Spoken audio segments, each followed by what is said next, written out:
नमस्कार. सुमारे 40 दिवसांपासून आपण संपूर्णपणे भारत देश हा लॉकडाऊन झालेला आहे आणि 40 दिवसांमध्ये आपण कोरोना ह्या संक्रमणावरती बऱ्यापैकी, तसं जर नाही म्हटलं जगाच्या तुलनेत जर बघितलं तर बऱ्यापैकी आज आपली जी भारताची व्यवस्था आहे ती बऱ्यापैकी आज तग धरून राहिलेली आहे आणि पुढचे आणखी 17 तारखेपर्यंत आपल्याला हे असंच ठेवायचं आहे. याच अनुषंगाने अमरावती शहराचे प्रथम नागरिक महापौर चेतन गावंडे यांना आपण विदर्भ न्यूजच्या स्टुडिओमध्ये निमंत्रित केलेलं आहे की अमरावती महापालिकेने या 40 दिवसांमध्ये ज्या काही कोरोनाला प्रतिबंध घालण्यासाठी ज्या काही उपाययोजना केल्या आणि बाकीच्या येणाऱ्या दिवसांमध्ये तिसऱ्या टर्ममध्ये ज्यावेळी आपण कोरोनाच्या जातो आहे तर यासाठी काय आणखी उपाययोजना केलेल्या जाणार आहेत आणि त्याचा काय आढावा आजपर्यंत घेतला गेलेला आहे या संबंधी आपण बोलावलेला आहे अमरावतीचे महापौर प्रथम नागरिक चेतन गावंडे यांना. विदर्भ न्यूजच्या स्टुडिओमध्ये आपलं स्वागत आहे. आज सुमारे 40 दिवस झालेले आहे आपण कोरोनासाठी लढतो आहे. संपूर्ण भारत देश हा कोरोनासाठी लढा देतो आहे. अमरावती महापालिकेने या 40 दिवसांमध्ये नेमक्या कुठल्या उपाययोजना करून हे 40 दिवस आपले काय यंत्रणा कशी राबली याबद्दल आपण आपले जे प्रेक्षक आहेत त्यांच्यापर्यंत माहिती द्यावी असे मला वाटतं. संपूर्ण विश्वामध्ये आज आपण पाहिलं असेल तर कोरोना विषाणूचा प्रादुर्भाव दिवसेंदिवस वाढत आहे. साधारणतः महाराष्ट्रातली गोष्ट झाली तर महाराष्ट्रामध्ये फेब्रुवारीच्या शेवटच्या आठवड्यापासून आपल्याला हा प्रादुर्भाव आपल्या महाराष्ट्रामध्ये दिसून पडला आणि त्यानंतर आपण जे लॉकडाऊनचे टप्पे केले तर पहिला टप्पा आपला 20 मार्चला कदाचित सुरू झाला. जनता कर्फ्यू पासून आपला सुरू झालेला होता. अमरावतीला सुरुवातीला कोणत्याच प्रकारची भीती नव्हती कारण एकच रुग्ण आपल्याला पॉझिटिव्ह मिळाला होता आणि त्याचे 4 नातेवाईक आपल्याला पॉझिटिव्ह मिळाले होते आणि आपण निश्चिंत होतो की अमरावतीमध्ये हा जास्त पसरणार नाही आहे. परंतु आजच्या परिस्थितीला आपल्याला लक्षात आलं असेल तर जवळपास आणि यापैकी 10 रुग्णांचा हा मृत्यू झालेला आहे. यापैकी 4 रुग्ण हे निगेटिव्ह पण झालेले आहेत. ती एक समाधानाची गोष्ट आहे. परंतु मोठ्या संख्येने आज रुग्ण आपल्या अमरावती शहरामध्ये आपल्या दिसून पडत आहेत. याचा प्रादुर्भाव थांबवण्यासाठी महानगरपालिका प्रशासन असो की जिल्हा प्रशासन असो आटोकाट प्रयत्न करत आहे. अमरावती शहरामध्ये सुरुवातीला आपण पाहिलं असेल की जेव्हा हा रोगाचा प्रादुर्भाव दिवसेंदिवस वाढत होता तेव्हा प्रत्येक प्रभाग हा UPL नावाच्या कंपनीकडनं मिळालेल्या यंत्राच्या माध्यमातून सर्व प्रभागामध्ये आम्ही सॅनिटेशन केलं होतं. एकूण एक गल्ली, एकूण एक नगर, एकूण एक कॉलनी आम्ही सॅनिटेशन करायचा प्रयत्न केला आहे. कदाचित एखादी कॉलनी त्यावेळेस सुटली असेल आणि म्हणून आम्ही दुसऱ्या टप्प्यामध्ये आपल्या ज्या साफसफाई ठेकेदार जो राहतो प्रभागामधला त्याच्या माध्यमातून सुद्धा आम्ही हँड पंपाच्या द्वारे तिथलं सॅनिटेशन केलेलं आहे. रोज रात्री या पिरियडमध्ये फॉगिंगच्या माध्यमातून आम्ही जे डास या काळामध्ये जास्त प्रमाणात तयार होतात याचेही रोखभारीसाठी आम्ही प्रयत्न केलेला होता. त्यानंतर हळूहळू आम्ही पुढे गेलो आणि अमरावतीची संख्याही वाढत गेली होती आणि या काळामध्ये जे रुग्ण आजारी पडतात त्यांना रक्ताचा पुरवठा कमी न होण्यासाठी महानगरपालिकेतर्फे आम्ही रक्तदान शिबिर आयोजित केलं होतं. अमरावती शहरामध्ये जे भिक्षुक आहे त्या भिक्षुकाला या काळामध्ये कोणी भिक्षा देत नव्हतं आणि अशा या कठीण प्रसंगामध्ये 2 घास त्यांना अन्नाची मिळावे या हेतूने महानगरपालिकेच्या शेल्टर हाऊसमध्ये ज्याला आम्ही निवारा केंद्र म्हणतो त्या ठिकाणी आम्ही 110 भिक्षुकांना त्या केंद्रामध्ये ठेवलं आणि त्यांची 2 वेळची जेवायची व्यवस्था आम्ही केली होती. आणि त्यानंतरच्या भागामध्ये जशी परिस्थिती उद्भवली तसे आम्ही उपाययोजना करत आज इथपर्यंत आलेला आहोत. नेमकं आता आपण म्हणजे उद्यापासनं आजपासूनच माझ्या माहितीप्रमाणे उद्यापासनं आपण 3ऱ्या टर्ममध्ये म्हणजे याची जी मला असं वाटतं की तिसरी जी हे आहे टर्न येणार आहे ती अतिशय घातक असणार आहे. आणि महापालिकेचं एकंदरीत कार्यक्षेत्र बघता, व्याप बघता, आज महापालिका, पोलीस प्रशासन, महसूल प्रशासन यांच्याच खांद्यावरती संपूर्ण शहराची नवे जिल्ह्याची जबाबदारी आज येऊन पडलेली आहे. अशा प्रसंगांना ज्यावेळी आपण सामोरं जात आहोत तर अशावेळी काही गोष्टी ज्या सर्वसामान्य जनतेपर्यंत आता पोचणं गरजेचं झालेलं आहे. अशीच एक आपल्या महापालिकेतली सगळ्यात मोठी गोष्ट घडलेली आहे की आपल्या इथे आपल्या कार्यालयाचे जे उपायुक्त आहेत खोराटे, हे गेल्या अनेक दिवसांपासून रजेवर गेलेले आहेत. पूर्वी ते मुंबईला गेले होते, नंतर त्यांनी मुलीच्या तब्येतीचं काहीतरी कारण सांगितलं होतं आणि आजच्या कंडिशनमध्ये 40 दिवस लॉकडाऊनचे झालेले असतानासुद्धा आपल्या इथले उपायुक्त आजही कामावर हजर नाहीत. याच्यासाठी आपण काय उपाययोजना केली आहे? खरं तर अशा आणीबाणीच्या काळामध्ये कोणत्याही सरकारी कर्मचारी सर्व आपले कामं बाजूला सारून देशहितासाठी आणि समाजहितासाठी रात्रंदिवस एक करतो. परंतु अशा काही निगरगट्ट अधिकाऱ्यामुळे आपली प्रतिमा अधिकाऱ्यांची खराब होते.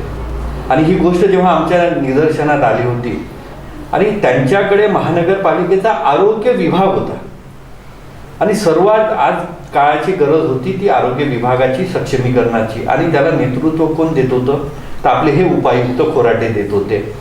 परंतु गेल्या 1.5 महिना झाला त्यांनी साधं अमरावती महानगरपालिकेच्या आयुक्तांना पत्र सुद्धा दिलं नाही. म्हणजे मी जेव्हा चौकशी केली की त्यांनी सुट्टीचा अर्ज टाकला का, तर सुट्टीचा अर्ज टाकून ते मौलिक सूचना करून निघून गेले. त्यांची कोणत्याच प्रकारची सुट्टी आपण सँक्शन केली नाही आहे. त्यांना आयुक्तांनी जेव्हा नवीन आयुक्त आले होते तेव्हा त्यांनी पत्र पण दिलं की बा आपण जॉईंट व्हा, परंतु त्यांनी पुन्हा सुट्टी वाढवून द्यायची गोष्ट केली. मुख्यालय सोडण्याबाबत त्यांना कोणत्याच प्रकारची कोणी परवानगी दिली नाही. आणि अशा या कंडिशनमध्ये ते अमरावतीमध्ये मला वाटत नाही ते सक्षम आहे या कामामध्ये. म्हणून मी प्रधान सचिव यांना एक पत्र लिहिलं आणि त्या पत्राच्या माध्यमातून मागणी केली की या हेकेखोर अधिकाऱ्याचं निलंबन त्वरित करावं.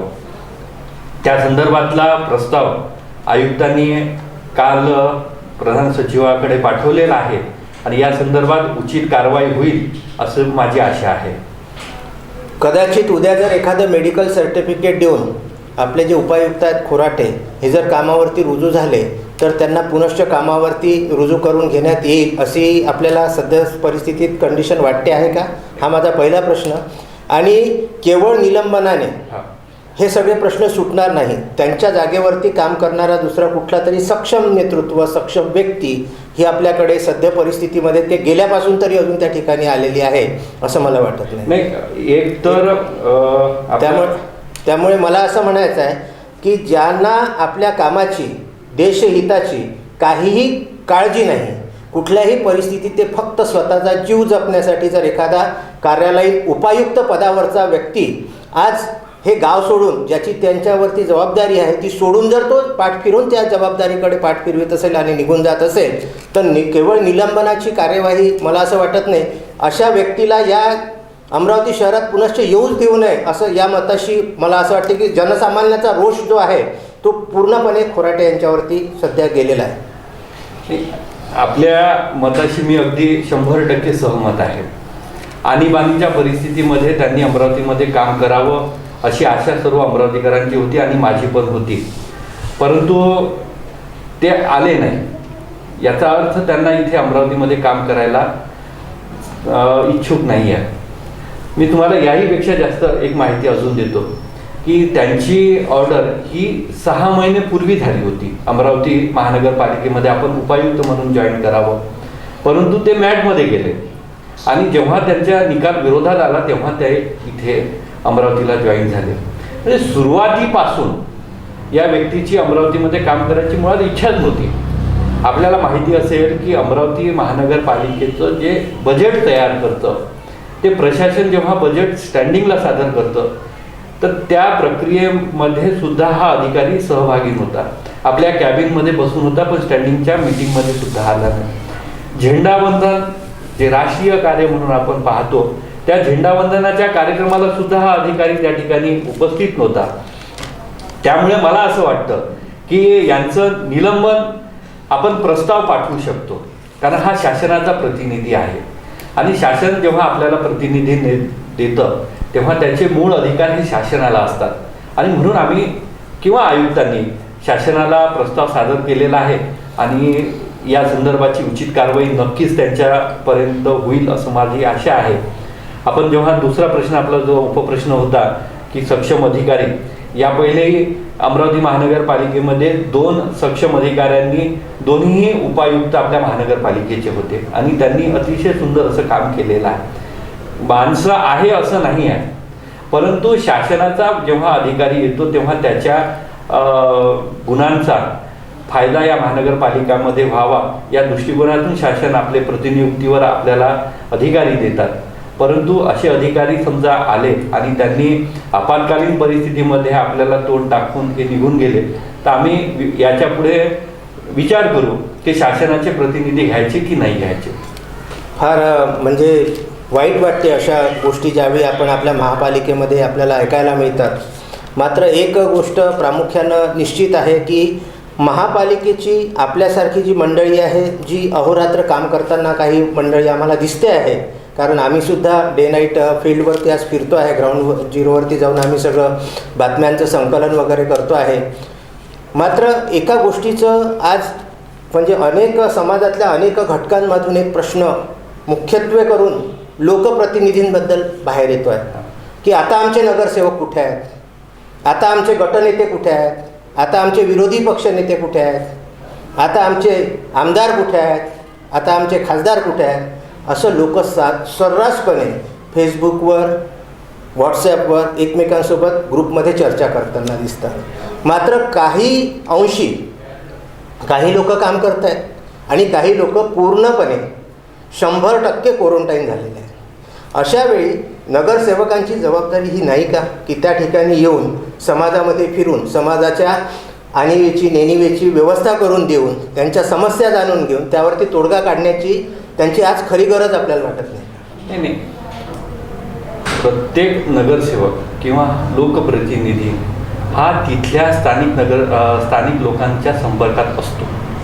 असं नाही आहे की बा तो नाही आहे म्हणून, मग तो मदतीसाठी पण असतो. आपण पाहिलं असेल की जेव्हा आम्हाला UPN नावाच्या कंपनीने ही जी यंत्रणा उभी करून दिली होती तर नगरसेवकांनीच च्या माध्यमातून आम्ही सर्व परिसरामध्ये सॅनिटेशनचं काम केलेलं आहे. दुसरं काम नगरसेवकांनी जे गरजू आहे त्या प्रभागामधले त्यांची ओळख पटवून त्यांना किराण्याची व्यवस्था किंबहुना आर्थिक व्यवस्थेचंही पण भार त्यांनी उचललेला आहे. त्यामुळे असं म्हणणं चुकीचं होणार आहे की बा नगरसेवक कुठे दिसत नाही आहे. आणि गरजवंताच्या काळामध्ये आपण त्याचे फोटो काढून समजा आपण पब्लिश केले तेही बरोबर दिसणार नाही की केवळ हा प्रसिद्धीसाठीच काम करत आहे का, असंही यातून अर्थ निघतो. त्यामुळे अमरावती महानगरपालिकेचा प्रत्येक नगरसेवक, मग तो कोणत्याही पक्षाचा असो, तो रात्रंदिवस काम करत आहे. मी तुम्हाला सांगतो की जवळपास मला सर्व नगरसेवकांचे फोन येतात. आता ते काम करत नसते तर त्यांना प्रॉब्लेमच आले नसतात की बा या एरियामधून हे लोक आलेले आहेत, हे या गावावरून आले, त्यांचं चेकअप राहिलेलं आहे, तो आजारी आहे, त्याला नागपूरला जायचं आहे, कोणाच्या घरी वेगवेगळे प्रॉब्लेम तयार होतात. असे प्रॉब्लेम त्यांनी माझ्यासोबत शेअर केले आणि समजा ते काम करत नसेल तर त्यांच्या पुढे कोणताच प्रॉब्लेमच तयार होत नाही असं माझं निदान. म्हणून आपल्याला असं वाटते की प्रत्येकजण कामात एक महापालिकेने आरोग्य सेतू नावाचं एक ॲप डेव्हलप केलेलं आहे. तर नेमकं हे ॲप कसं आहे, ते कसं उघडायचं आणि त्याच्यावरती नगर सेतू ॲपवरती काय काय आपण डिटेल्स दिलेले आहेत आणि त्याच्यापर्यंत सर्वसामान्य नागरिकांनी कसं पोचायचं आहे या संदर्भात आपली जनजागृती होणं थोडीशी आवश्यक आहे. तर त्या संदर्भामध्ये आपण नगर सेतू ॲपची माहिती द्यावी असं मला वाटतं. मुळामध्ये आपल्याला सर्वांना माहिती आहे की कोरोनाच्या विषाणूचा प्रादुर्भाव दूर करण्यासाठी आजपर्यंत जगामध्ये कोणत्याच प्रकारचं औषध किंवा उपचार आतापर्यंत निघाला नाही आहे. केवळ एक उपचार आहे की लॉकडाऊन, हाच एक आहे, आपल्या घरी सुरक्षित राहणं. परंतु आज पाहिलं असेल की आपण 40 दिवस आता झाले आणि पुढचे पण 15-16 दिवस आपल्याला घरातच थांबायचं आहे. आणि इथे घरी थांबत असताना त्याला जीवनावश्यक वस्तूंची गरज पडतं आणि त्या वस्तूसाठी तो बाहेर निघतो. त्यामुळे पुन्हा गर्दी तयार होते आणि गर्दी तयार झाल्यानंतर सोशल डिस्टन्सिंगचा प्रॉब्लेम तयार होतो. त्यामुळे आम्ही महानगरपालिकेचे आणि आमचे काही अधिकारी एकत्र बसलो आणि त्यातून एक ॲपची निर्मिती आम्ही तयार केली. त्याला आम्ही नगर सेतू असं नाव दिलेलं आहे. आणि या नगर सेतूची लिंक मी आपल्याला देतो आणि आपल्याला विनंती करतो की जेव्हा आपला हा मुलाखत आपण दाखवाल तर त्याच्या खाली नगर सेतूची आपण लिंक आपण दाखवावी आणि या लिंकवर आपण जाऊन ते डाउनलोड करायचं आहे. आणि डाउनलोड झाल्यानंतर त्यामध्ये आम्ही आपल्या परिसरामध्ये कोणतं किराणाचं दुकान आहे, कोणतं मेडिकल आहे, त्यानंतर कुठे दूधवाला आहे, अशा ज्या जीवनावश्यक वस्तूंच्या संपर्कासाठी त्यांना काही मोबाईल नंबर दिलेले आहेत. त्यांनी त्या समजा आता एक किराण्याचं आहे तर किराणा दुकानाची यादी दिलेली आहे. त्याच्यामध्ये आपण पाहिलं असेल की व्हॉट्सअप नंबर पण दिलेला आहे. त्या व्हॉट्सअप नंबरवर आपल्याला आवश्यक असलेली वस्तूला त्यांनी व्हॉट्सअप करून द्यायचा किराण्याला, तो तुमच्या घरी किराणा थेट आणून देईल. अशा प्रकारे आपण महानगरपालिकेचं हे एक ॲप तयार केलेलं आहे आणि याचा लाभ जनतेने घ्यावा जेणेकरून आपल्याला कोरोनाचा प्रादुर्भाव कमी करता येईल आणि लवकरात लवकर हे लॉकडाऊन आपल्याला संपवता येईल.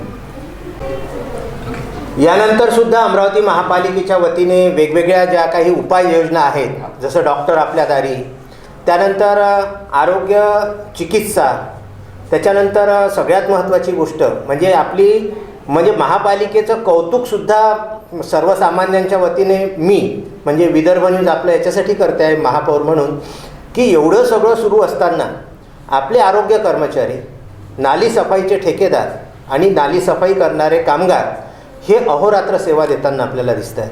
त्याच्याबद्दल अमरावती जनतेच्या समस्त जनतेच्या वतीनं विदर्भ न्यूज सर्वप्रथम आपलं महापौर म्हणून अभिनंदन करते. या सर्व गोष्टींमध्ये त्यांना आपण आरोग्याच्या त्यांच्या दृष्टिकोनातून काय काय उपाययोजना केलेल्या आहेत, त्यांना कुठल्या प्रकारचे मास्क देण्यात आलेले आहेत का, त्यांना कुठल्या प्रकारचे हँडग्लोव्ज देण्यात आलेले आहेत का, त्यांना कोरोना विषाणूचा प्रादुर्भाव होऊ नये म्हणून त्यांच्यासाठी काही विशेष उपाययोजना ह्या करण्यात आलेल्या आहेत का. आपल्याला कदाचित माहिती असेल की या 3 टायर सिस्टीममध्ये सर्वात खालचा स्तर आहे तो महानगरपालिकेचा आहे. आणि महानगरपालिकेकडनं जनतेच्या अपेक्षा काय आहे तर साधारणतः तिथली साफसफाई झाली पाहिजे, लाईट लागले पाहिजे, छोटे मोठे जे रस्ते आहेत ते स्वच्छ झाले पाहिजे. आणि आज आपण पाहिलं असाल सर्व प्रभागामध्ये कोरोनाच्या भीती जी जनतेमध्ये आहे, ही भीती असताना सुद्धाही आमचा साफसफाईचा कर्मचारी प्रत्येक नाली आणि प्रत्येक रोड स्वच्छ करत आहे. तो समाजाचा शेवटचा घटक आहे समजा. आणि म्हणून त्याच्याही आरोग्याकडे आपण दुर्लक्ष करता कामा नये म्हणून आम्ही त्याला काय केलेलं आहे की प्रत्येक कामगाराला आम्ही हँडग्लोव्ज दिलेले आहे, गमबूट दिलेले आहे, मास्क दिलेले आहे. आणि त्याच्यातली रोगप्रतिकारशक्ती वाढावी म्हणून काही होमिओपॅथिक डॉक्टरांच्या माध्यमातून आम्ही त्यांना औषधंसुद्धा देण्याचा प्रयत्न केलेला आहे. काही प्रभागामध्ये हे काम झालेलंही आहे आणि काही प्रभागामध्ये आता हे टप्प्याटप्प्यामध्ये सुरू आहे. आरोग्य यंत्रणा फार सक्षमपणे आमची काम करत आहे. म्हणजे एखादा रुग्ण जो पॉझिटिव्ह आहे त्याचा मृत्यू झाला तर त्याच्या मृत्यूपासून तर त्याच्या अंत्येष्टीपर्यंतचं कामसुद्धा महानगरपालिका करत आहे. आपल्याला कदाचित माहिती असेल की त्यांच्या अंतिम संस्कारासाठी मी बाकी राज्यामध्ये पाहिलं की कोणी तयार होत नाही, परंतु आपल्या इथले सर्व कर्मचारी सहकार्य करत आहेत. आणि अशा या कर्मचाऱ्यांचं खरं तर कौतुकच केलं पाहिजे. या कर्मचाऱ्यांचा जीवाला फार धोका असतो. त्या दृष्टीने आजच आमची आयुक्तांसोबत एक मीटिंग झाली आणि आम्ही त्यांना सांगितलं की यांच्या जे कर्मचारी आहे यांचा आपण विमा काढू शकतो का याची पण शक्यता पाहावी. आणि या विम्याचं कवच यांना आपण दिलं पाहिजे, यासाठी पण आम्ही आज पावलं उचललेले आहे. आपला जो दुसरा प्रश्न होता की डॉक्टर आपल्याद्वारे, या अंतर्गत आपल्याला कल्पना आहे की साधारणतः आपल्या एका भागामध्ये कोरोनाचा प्रादुर्भाव सर्वात जास्त आहे आणि तिथल्या लोकांना भीतीपोटी ते बाहेर निघत नव्हते. म्हणून महानगरपालिकेच्या माध्यमातून आपण प्रत्येक घराचा एक सर्वे केला होता, आरोग्य सर्वे, आणि त्या सर्वेच्या अंतर्गत आपण माहिती गोळा केली होती. आणि ती माहिती जेव्हा आम्ही कलेक्ट केली तेव्हा असं लक्षात आलं की साधारणतः ताप, खोकला, घसे दुखणे, अंग दुखणे हे कोरोनाचे प्राथमिक लक्षण आहे. परंतु प्रत्येकच खोकला हा काही कोरोना असू शकत नाही आहे आणि जनता भीतीपोटी हे काही सांगायला तयार नाही. म्हणूनच आमच्या व्यवस्थेतून डॉक्टर आपल्याद्वारे या उपक्रमाअंतर्गत आम्ही प्रत्येक नगरामध्ये पोहोचायचा प्रयत्न केलेला आहे. आणि या माध्यमातून आपल्याला 6 ते 7 ॲम्ब्युलन्स आपल्याला समाजसेवी संस्थाकडनं मिळालेला आहे. HUPMने आपल्याला एक ॲम्ब्युलन्स दिली, आपले भाजपचे नेते तुषार भारतीय यांनी सुद्धा दिले. अच्युत महाराज हार्ट हॉस्पिटलच्या माध्यमातून आपल्याला एक ॲम्ब्युलन्स उपलब्ध झाली आणि या ॲम्ब्युलन्स आपण एका विशिष्ट भागामध्ये न्यायच्या आणि तिथे पेशंटची तपासणी करायची आणि ज्यांना औषधं लागतं तर या ॲम्ब्युलन्सच्या माध्यमातून आपण त्यांना औषधं पण दिलेली आहे. दुसरा आम्ही उपक्रम केलेला होता की या काळामध्ये डॉक्टरांमध्ये पण भीतीचं वातावरण झालं होतं आणि ते पेशंट तपासत नव्हते, ताप ज्याला आहे त्याला. म्हणून 6 फ्युअर क्लिनिक आम्ही वेगवेगळ्या भागामध्ये केलं होतं. नाहीतर एक भीतीचं वातावरण असं तयार झालं असतं की डॉक्टरचं काम आहे की तपासणे, पण डॉक्टर करत नाही. आता त्याला वेगवेगळे कारण आहे. PPE किट नाही आहे आणि डॉक्टरांमध्ये कन्फ्यूजचं वातावरण आहे की हा साधा ताप आहे की कोरोनाचा ताप आहे, आणि म्हणून त्यांनी थोडंसं काम थांबवलं होतं. आता हळूहळू ते पण कामाला लागलेले आहे. परंतु कुठे अव्यवस्था होऊ नये म्हणून आम्ही 6 फ्युअर क्लिनिक पण चालू केलेले आहेत. त्याच्या पण पासून आम्ही हजारो पेशंटची तपासणी केलेली आहे.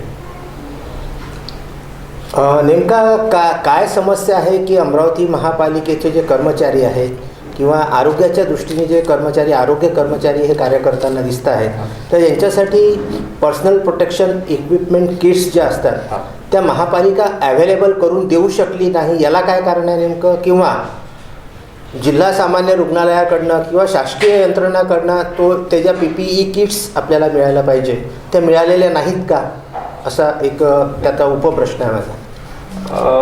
हे कोरोनाचं जे संकट आलेलं आहे ते पूर्व नियोजित नव्हतं, त्यामुळे आपली पण तयारी पूर्ण नव्हती. परंतु कोणतंही संकट आल्यावर आपण सामोरे जातो आणि धैर्याने सामोरे गेलं तर ती लढाई जिंकल्यासारखी होते.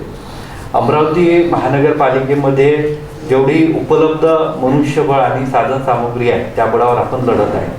ही परिस्थिती खरी आहे की पहिल्या काही दिवसामध्ये आमच्याकडे PPE किट नव्हत्या, परंतु जो पेशंटला तपासणारा डॉक्टर आहे त्याच्याकडे जिल्हा चिकित्सक यंत्रणेच्या माध्यमातून आम्हाला PPE किट उपलब्ध झालेले आहे.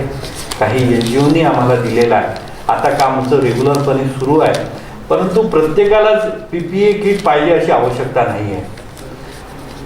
आणि आज आपण पाहिलं असेल की जवळपास ज्या यंत्रणा हार्टमध्ये काम करतात त्यांना आपण या PPE किट, मास्क आणि इतर सर्व साहित्य उपलब्ध करून दिलेलं आहे. आपण ज्यावेळेस आता महापौर म्हणून पुष्कळदा आम्ही बातमीच्या अनुषंगाने आपल्याला बघितलेलं आहे की आपण सध्या रोडवर उतरलेले आहात आणि कंटेनमेंट झोनमध्ये सुद्धा प्रत्यक्ष जाऊन तिथली आपण पाहणी केलेली आहे. इवन हबीबनगर, ताजनगरपासून तर कवरनगरपर्यंतचा आपला दौरा हा झालेला आहे. हे सगळं पाहत असताना आणि अमरावतीची सध्या परिस्थितीची जी दैनावस्था आपल्याला दिसते आहे, म्हणजे अक्षरशः तसं जर जगाच्या तुलनेत जर आपण पाहिलं तर भारत देश जर या सुस्थितीत बऱ्यापैकी वाटत असला तरी आपला जो मॉर्टल रेशो आहे हा जगाच्या तुलनेमध्ये, मी भारतापेक्षा जगाच्या तुलनेमध्ये म्हणतो आहे की अमरावतीचा फार जास्त झालेला आहे. नुसतं अमरावतीचं, कारण एकीकडे कोविडचे रुग्ण आणि त्यात मृत्युमुखी पडलेले रुग्ण ह्यांचं जे रेशो बघितला तो अतिशय घातक आणि भयावह वाटतो. नेमकं याच्यासाठी आपण काय करू शकतो? पण पाहिलं असेल की ही कोरोनाची चेन आहे. आपण समजा 1 पासून तर 10 पर्यंत अंक मोजले तर आपल्याकडे 1, 2, 3, 4 हे अंकच नाही. आपल्याला डायरेक्ट मिळाला आहे 5वा. हा 5वा रुग्ण मिळाला होता. सगळ्यात पहिले एक मुमताज नावाचा व्यक्तीची मृत्यू झाला होता आणि त्या मृत्यूनंतर तेव्हा त्याचे जेव्हा सॅम्पल घेतले तेव्हा ते पॉझिटिव्ह आले होते आणि त्यानंतर त्याच्या घरचे 4 व्यक्तींचे पॉझिटिव्ह आले होते. अमरावतीमध्ये हे दुर्दैव आहे की मृत्यू झाल्यानंतर लक्षात येत आहे की तो कोरोनामुळे त्याचा मृत्यू झाला आहे.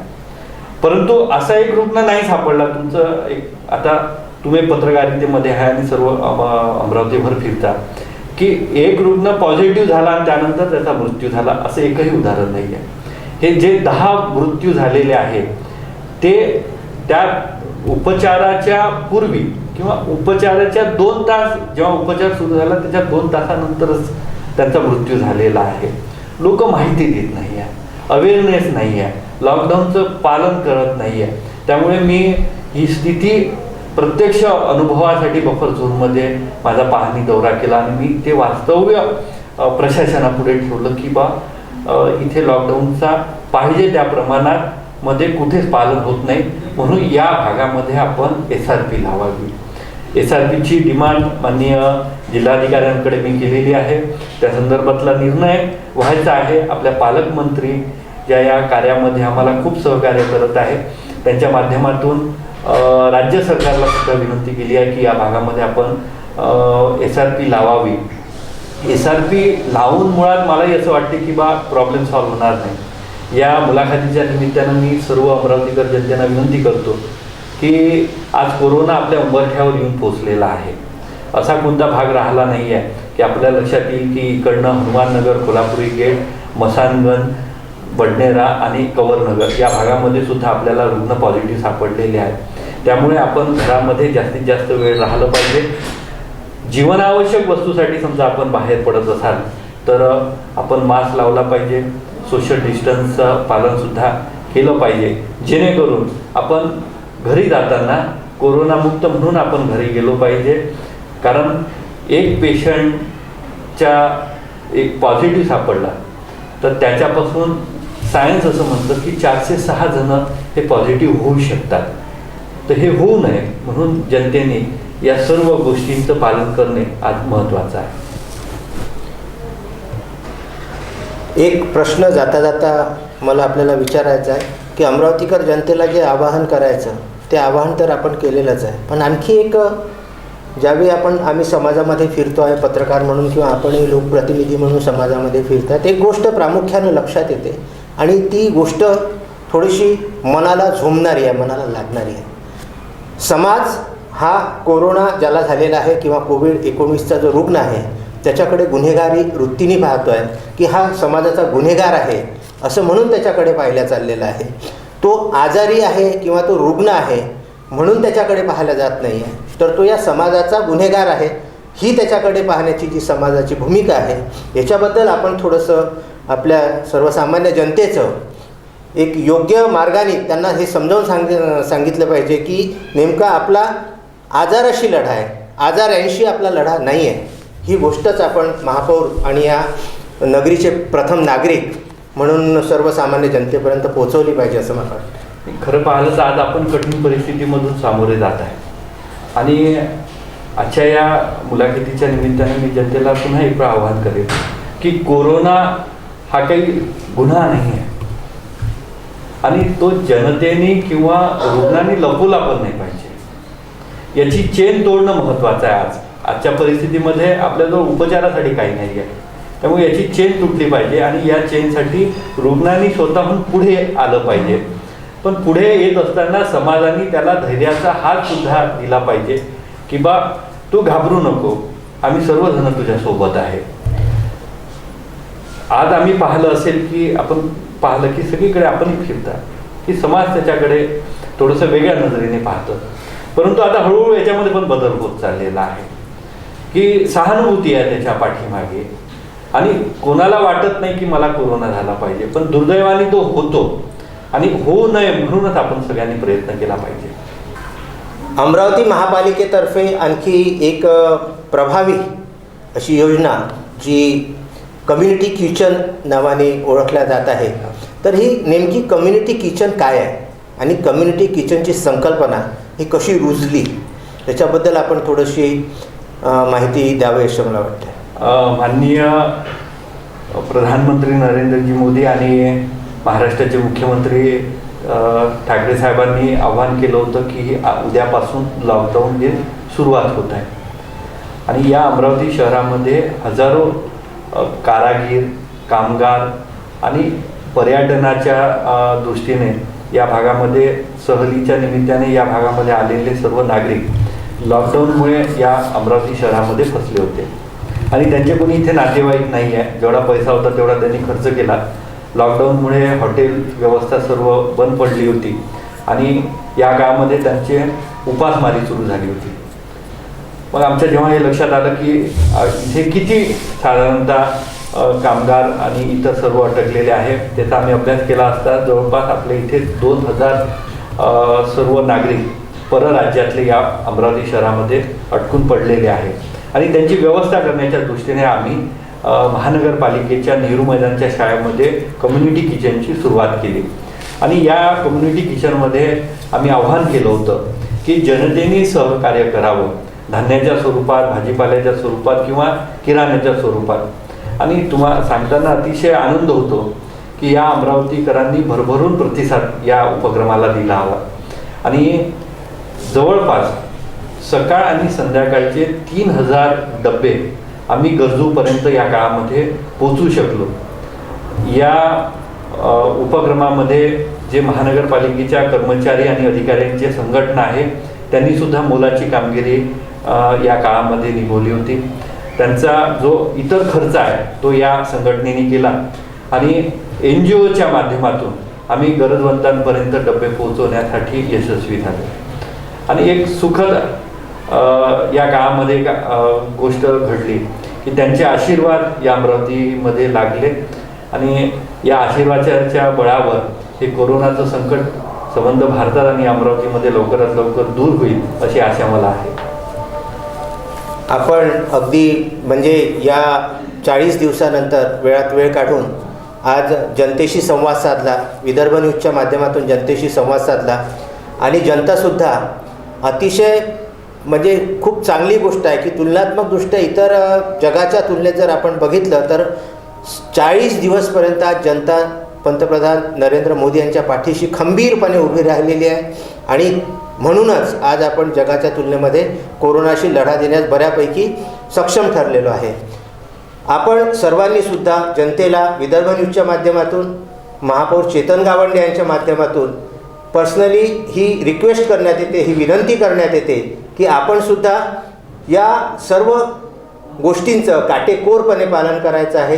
सोशल डिस्टन्सिंग ठेवायचं आहे, आपल्या घरातच राहायचं आहे, सुरक्षित राहायचं आहे आणि आपल्या परिवाराला सुद्धा सुरक्षित ठेवायचं आहे. नमस्कार.